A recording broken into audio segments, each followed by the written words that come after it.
kita dimomokkan dengan pelbagai versi legenda Puteri Gunung Ledang. Pelbagai kajian dan pendapat mengenai puteri itu dikatakan mempunyai kaitan dengan kisah hantuah dan Sultan Melaka. Aris Wonto Muklas ke Gunung Ledang bagi merungkai misteri legenda itu.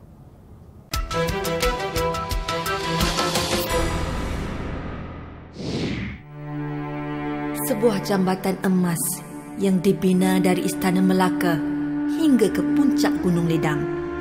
Sebuah jambatan perak yang dibina dari puncak Gunung Ledang hingga ke Istana Melaka. 7 dulang hati nyamuk, 7 dulang hati kuman, 7 tempayan air mata anak dara, 7 tempayan air pinang muda dan semangkuk darah Raja Muda.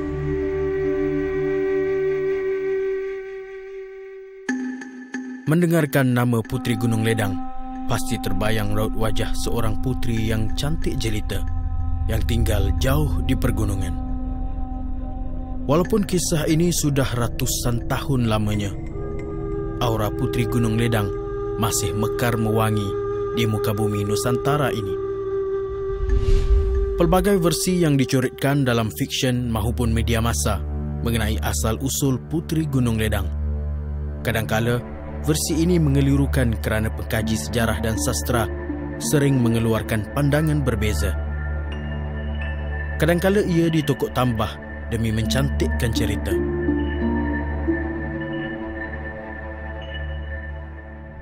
Tujuh syarat keramat Puteri Gunung Ledang menimbulkan pelbagai persoalan dan menjadi perbualan penduduk kampung di sini. Persoalannya, mengapa pinangan Sultan ditolak? Dan adakah 6 syarat utama dapat ditunaikan dengan sempurna? Persoalan ini cuba kami rungkai. Berketinggian 1276 meter, gunung legenda ini bukan sahaja kaya dengan spesies flora dan faunanya, tetapi juga syarat dengan sejarah dan kisah keramat yang penuh misteri. Sehingga kini ada segelintir masyarakat masih mempercayai kewujudan seorang puteri cantik jelita yang setia menghuni gunung legenda itu. Persoalan yang timbul, siapakah sebenarnya Puteri Gunung Ledang? Dan mengapa Sultan Mahmud Shah tidak murka di atas penolakan Puteri Gunung Ledang? Majalah Islam cuba merungkai kisah legenda Puteri Gunung Ledang dalam perspektif psikologi dan sosio-budaya. Sebilangan besar sejarawan mendakwa Puteri Gunung Ledang adalah puteri raja dari Jawa. Hanya sebilangan kecil penulis menghasilkan karya mereka dengan merujuk Puteri Gunung Ledang berasal dari Kerajaan Majapahit. Panggilan Puteri Gunung Ledang ialah Gusti Puteri Ajeng Ratno Gumilah Sari. Itu salah satu panggilannya. Dan lagi panggilannya ialah Raden Ratna Gumilah Sari, Raden Gumilah ataupun Siti Jamilah. Jadi ini ada satu kenyataannya. Puteri Gunung Ledang juga ialah cucu Sunan Ampel Wali Songo. Jadi maknanya Puteri Gunung Ledang ini adalah keturunan baik-baik dan keturunan orang besar-besar. Jadi kalau kita lihat di situ yang sebenarnya Puteri Gunung Ledang ini yang sebenarnya duduk di alam nyata, bukannya alam mitos. Profesor Datuk Paduka Dr. Muhammad Rosli yang merupakan pengarah di Institut Peradaban Melayu, Universiti Perguruan Sultan Idris, menjelaskan bapa kepada Puteri Gunung Ledang bukanlah dari Kerajaan Majapahit.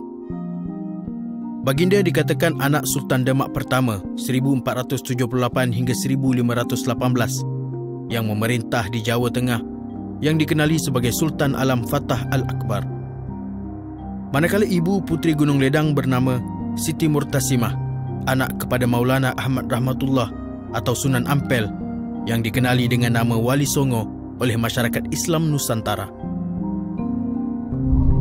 Keluarga Puteri Gunung Ledang adalah keluarga yang berjuang di alam Melayu, berjuang kerana Melayu, berjuang kerana Nusantara, berjuang kerana Islam.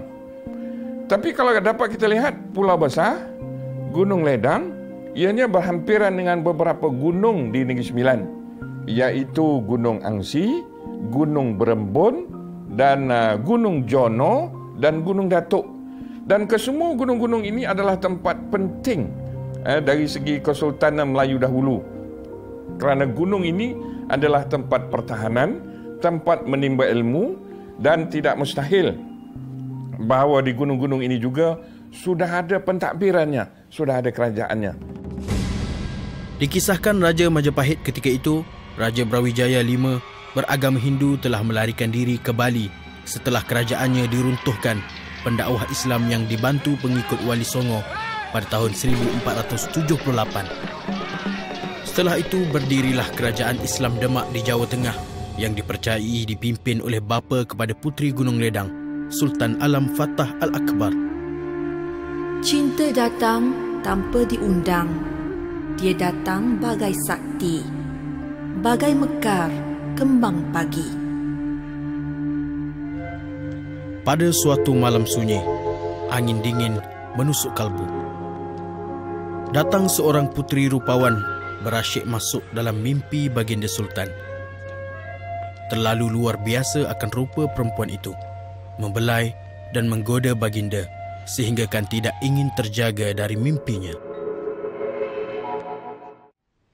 Menjelang matahari memancar di ufuk timur, baginda menitahkan nujum istana terus menghadap.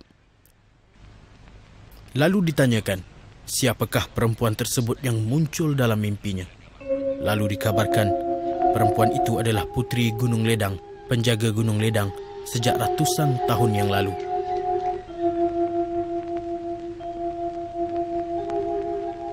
Ampun, Hang Tuah.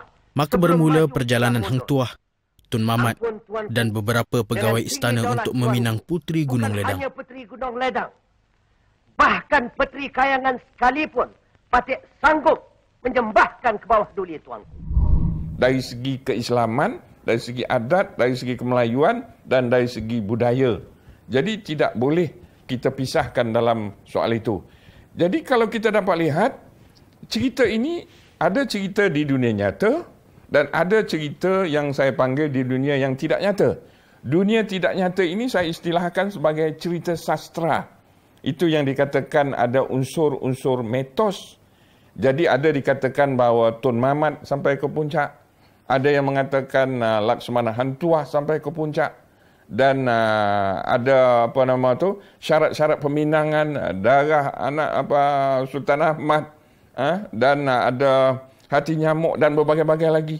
Semuanya ini ada nilai pengajaran, nilai pendidikan yang perlu kita fikirkan. Maka Tun Mamat teruskan langkah demi membawa utusan baginda Sultan. Setelah tiba di sebuah taman dipenuhi rimbunan pokok bunga, kedengaran merdu nyanyian gurindam mendayu-dayu di sana sini. Maka terkejutlah Tun Mamat bila muncul seorang perempuan tua merenung tajam ke arahnya. Tun Mamat terus menyampaikan hajat Sultan Mahmud yang ingin memperisterikan Puteri Gunung Ledang. Apa tujuan anak anda kemari? Hamba datang membawa titah baginda Sultan Melaka meminang Tuan Puteri Gunung Ledang. Boleh, tapi ada syarat-syaratnya. Itu lebihnya orang Melayu. Dia bukan kata tolak, tetapi orang Melayu menolak dengan penuh hikmah, dengan penuh adab. Ya, kalau kita lihat, kalau dalam pantun lama ada bercerita anak Cina memasang pukat sampai ke Delhi, hidup di dunia elok beradat, budi bahasa tak boleh dijual beli. Maknanya dia menolak secara halus. Kehalusan itu menyebabkan Sultan sendiri faham. Dengan sendirinya dia tahu dia layak ataupun tidak. Terdapat beberapa teori yang timbul dari kajian sastra lisan dan kacamata masyarakat berkenaan syarat yang diberikan kepada Sultan Mahmud. Dikatakan syarat 7 dulang hati nyamuk dan hati hama dibuat untuk membersihkan kota Melaka daripada serangga yang membawa penyakit.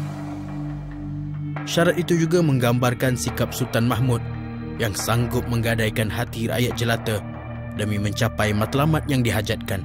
Syarat 7 tempayan air mata dara pula dilihat sebagai perlambangan kesengsaraan anak-anak gadis yang dipaksa menjadi gundik sultan dan berpisah dengan keluarga. Sampaikan pada Sultan. Apabila sampaikan pada Sultan, Sultan suka. Sultan boleh adakan tu.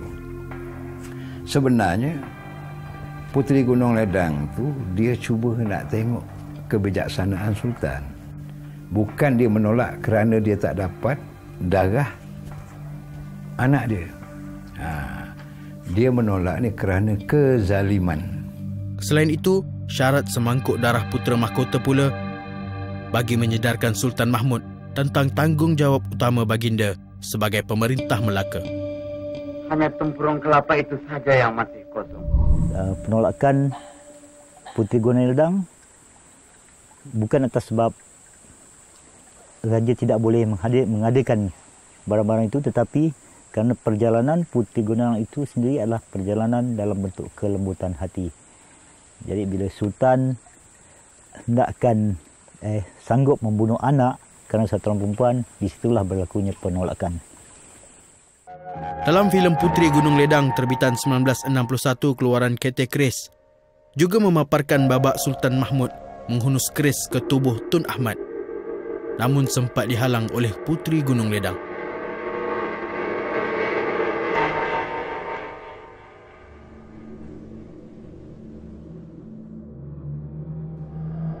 Jadi Puteri Gunung Ledang, suami dan isterinya seorang pendakwah, seorang pengembang Islam. Jadi oleh sebab itulah dia tidak mau terikat dalam keadaan yang seperti ini. Dia perlu balik semula ke Demak. Jadi oleh sebab itu kerjanya masih lagi banyak. Bukan terikat dalam satu sudut yang paling sempit. Jadi dia mesti terus berjuang dalam skop yang paling besar. Jadi timbullah alasan-alasan yang paling berhemah untuk menolak keadaan itu. Jadi pada saya itu menunjukkan ketinggian budi seorang puteri.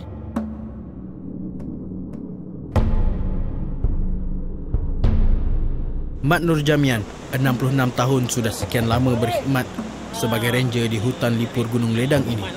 Beliau banyak mengkaji kisah Puteri Gunung Ledang.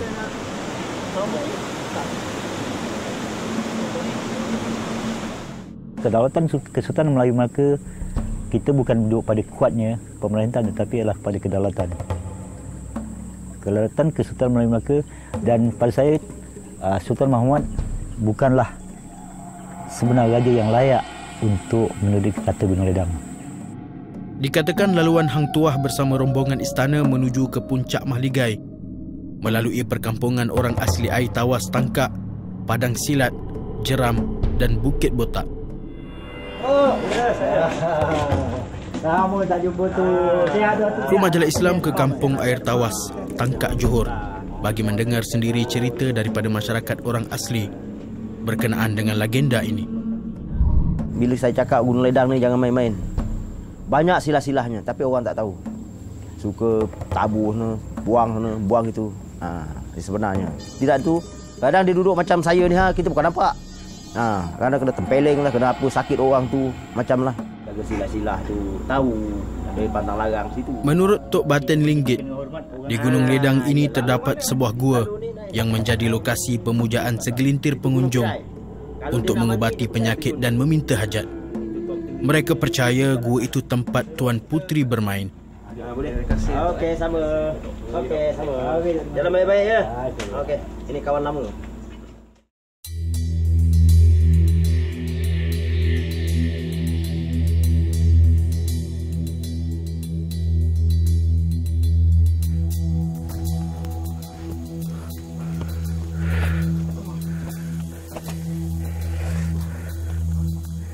Okey, Faris, ni yang saya tahu ni lah gua paling hitam lah. Terdapat kat Gunung Ledang. Yang pernah sebelum ni kita jalankan satu intipan kerana di sini menjadi tempat tumpuan-tumpuan orang-orang berhajat. Dan semasa tu bila kita buat intipan, kita buat tangkapan, kita menyuap mereka lah. So, mereka berkata bila mereka datang kat sini, mereka mengatakan yang Tuan Puteri Gunung Ledang akan masuk dalam badan dia lah. So apabila Tuan Puteri Gunung Ledang masuk ke badan dia, so dia mendapat satu macam satu aura lah, tenaga yang boleh untuk mengubati penyakit ataupun meminta apa-apa hajat. Jadi Encik Khairul, adakah satu aktiviti ini kewujudan Puteri Gunung Ledang masih wujud? Saya rasa tidak. Ini mungkin hanya satu hayalan kepada mereka lah. Terlalu percaya. Paling penting sekarang pada saya, ke mana saja kita pergi, akidah kita jangan lari. Betul. Itu paling penting. Betul. Gua Hitam dianggap keramat kerana terletak berhampiran padang silat yang menjadi laluan Hang Tuah dan Tun Mamat. Lokasi ini bersebelahan jeram, tempat Nenek Kebayan dan Tuan Puteri bermain. Okey, inilah Cik Aris yang dikenali sebagai padang silat. Padang silat. Di mana tempat persinggahan Hang Tuah. Dia ikutkan kalau perjalanan Hang Tuah ni kan, dia daripada kampungan orang asli tu, di Gunung Bayan. Lepas tu dia akan datang ke sini, singgah padang silat. Lepas tu dia pergi ke bawah ambil air di kawasan jeram. Lepas hulu balang tu, dia berehat sekejap sini. Lepas tu dia ke jeram. Dia pergi ke jeram. Untuk dia ni lah minum dan sebagainya. Lepas ke jeram? Lepas tu dia terus menuju ke puncak lah.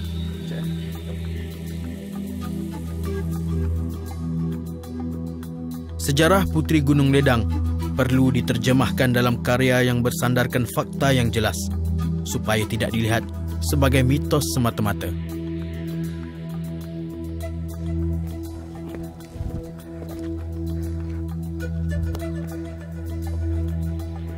Cik Aris, sekarang kita dah sampai dekat puncak Gunung Ledang. Di sebelah bawah sana tu dikatakan puncak Mahligai, di mana tempat ni lah Taman Tuan Puteri Gunung Ledang. Adakah tempat di puncak Mahligai ni Tun Mamat dengan pengikutnya? Ya, betul. Tun Mamat dan pengikutnya lah. Dia menuju ke puncak Mahligai. Kalau dari segi konsep Melayu pun, kalau nak tahu tingginya gunung, tanya burung enggang. Kalau nak tahu dalamnya lubuk, tanya kepada memerang. Kalau nak tahu lebarnya padang, tanya pada seluang. Kalau nak tahu hutanan tebal, tanya pada Pak Belang. Kalau nak tahu lebarnya padang, tanya pada belalang. Jadi kita kena tanya kepada orang yang pakar, orang yang arif, orang yang faham. Kalau kita tanya kepada orang yang tak pakar, ada ceritanya, tanya kepada yang pakar, lepas tu kita buat satu kesimpulan yang sebenar benda itu macam mana? Benda itu bagaimana? Kalau kita buang cerita ini adalah satu kerugian. Sebab ini menggambarkan kehebatan orang Melayu. Sebab dapat menyerlahkan tentang kelisanan. Kehebatan pemikiran orang Melayu mendidik melalui cerita. Sejarah ini perlu dipelihara demi memelihara sastra negara agar tak lapuk di telan zaman. Walaupun kisah yang berbeza sama ada daripada cerita lisan atau fakta kajian, tetapi matlamat tetap sama. Menyalurkan nilai-nilai murni demi keharmonian bangsa dan agama. Dengan cerita berbeza, cendekiawan dapat menganalisis dengan menilai bukti yang jitu, menjadikan legenda Puteri Gunung Ledang sebuah karya agung yang syarat dengan pengajaran kepada masyarakat.